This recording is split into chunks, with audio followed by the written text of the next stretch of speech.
أعوذ بالله من الشيطان الرجيم. سورة الجمعة مدنية. بسم الله الرحمن الرحيم. يسبح لله ما في السماوات وما في الأرض الملك القدوس العزيز الحكيم.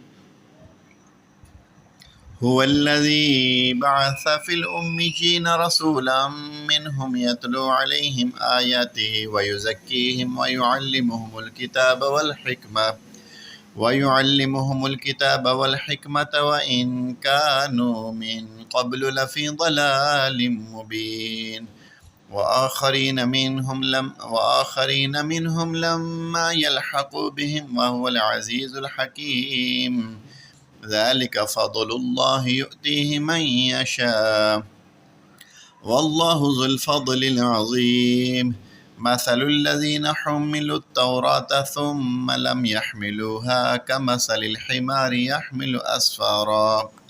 بئس مثل القوم الذين كذبوا بآيات الله والله لا يهدي القوم الظالمين.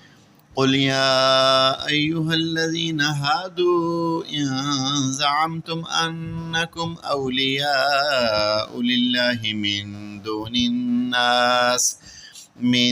دون الناس فتمنوا الموت إن كنتم صادقين ولا يتمنونه أبدا بما قدمت أيديهم والله عليم بالظالمين.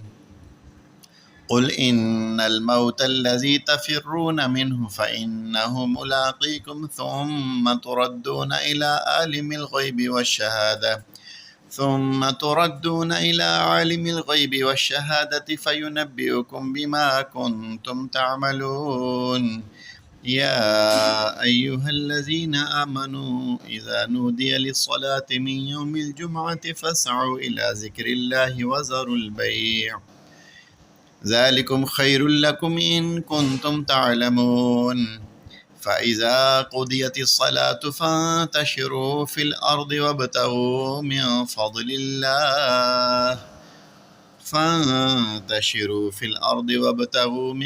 فضل الله واذكروا الله كثيرا لعلكم تفلحون. وإذا رأوا تجارة أو لهوا انفضوا إليها وتركوك قائما. قل ما عند الله خير من اللهو ومن التجارة والله خير الرازقين. آمنت بالله. صدق الله العظيم.